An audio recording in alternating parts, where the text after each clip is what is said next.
hasn't always been this way. Once upon a time, I was an economics professor, but in the winter of 1905, our funding cut short and the college ceased to function. I couldn't find a job, and for many years, I suffered. Eventually, my skin grew thick, and I began to thrive out here, deep in the woods. For a long time, I lived in peace, but in recent years, I've had to suffer as others complained about change. They're all a bunch of babies. Nothing has changed since the 1920s. Our economic issues are only continuities of the past, and our society has always been as corrupt as it is now. After the Great Depression sunk its claws into America, everyone has felt so special that they are unemployed that millions of dollars have disappeared from the economy.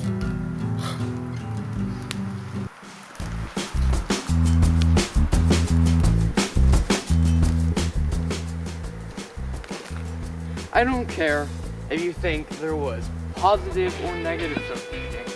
The point I'm trying to get across is that there hasn't been any social change. Everybody likes to ignore the fact that racism is still prominent within this country. Just in the last 2 decades, the KKK reached its largest membership of 5 million people. After slavery was outlawed, the Klan formed in order to maintain white superiority. So, if its popularity was still growing, America has not lost its racist ideas during this time period. Another point of discontent right now is the apparent increase in poverty. In the past few years, communities of scantily made shacks inhabited by the poor began to pop up in cities. These shanty towns were unique in their exact execution, but the concept was in no way new.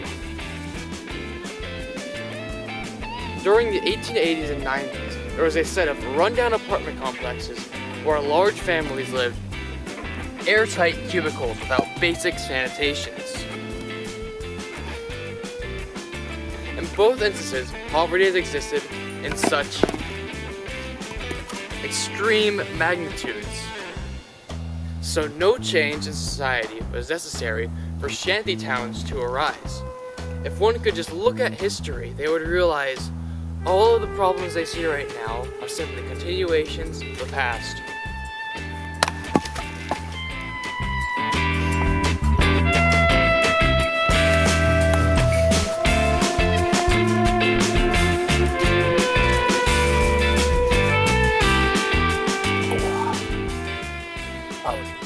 I cannot stand this ramshackle hippie shack. Reminds me of our economy.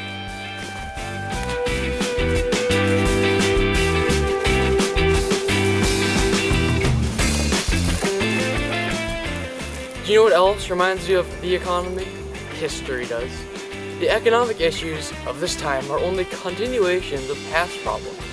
In these handful of years, no industry has been hurting more than agriculture. During the first 2 years of the 1920s, the annual income between all farmers went from 10 billion down to 4 billion. Clearly, the profitability of agriculture split in half during that time. But, unfortunately for my naysayers, agriculture has always been on a downward trend since the end of the Civil War. In the 1870s, farmers had to mortgage their land in order to grow adequate crops. Such business practices resulted in bankruptcy, which would take a chunk out of the annual income. This abuse continued until agriculture reached its swift decline in the 1920s. Therefore, the economic issue of agriculture becoming less profitable is only a continuation of past problems. Undoubtedly, the Great Depression has been the most significant event of this period. I mean, heck, we're hardly out of it. Because of the sheer magnitude of this depression, it cannot be denied that our economy has taken a significant hit. But it has also had a significant growth. Due to the nature of the business cycle, the economy dipped deep into a depression, and now it has come right back up. This means that there has been a reciprocal positive growth to cancel out the damage that our economy suffered. The net change remains zero. Therefore, the economy that has not actually changed from the beginning to the end of this period.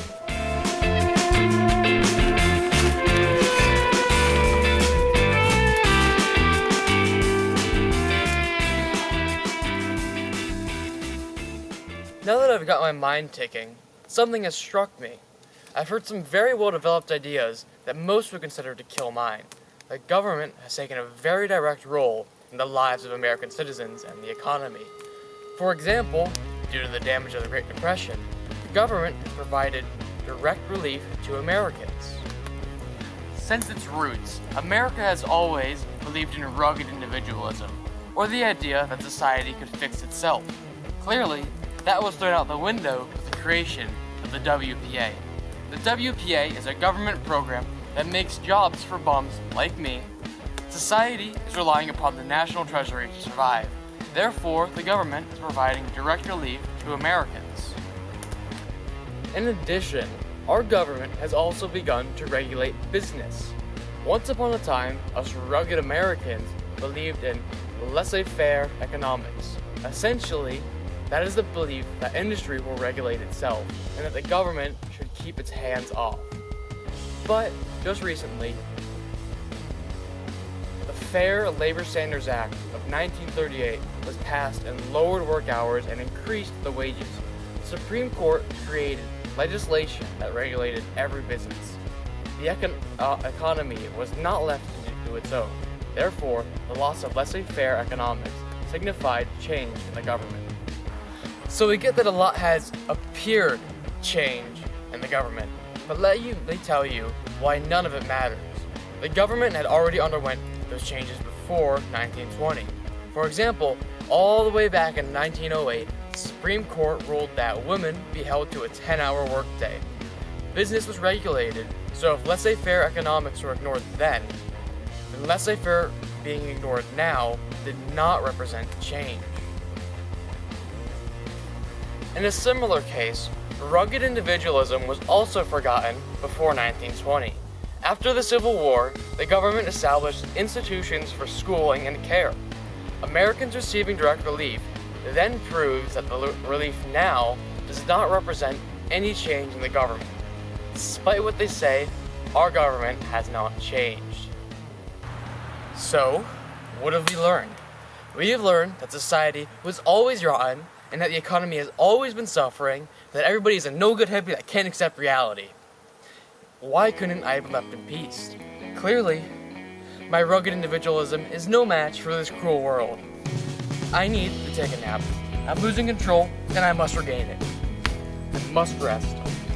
Must rest. I feel my rugged individualism is ripped. Oh, God. Oh.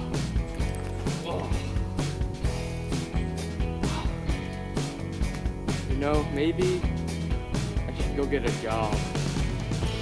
I might do something.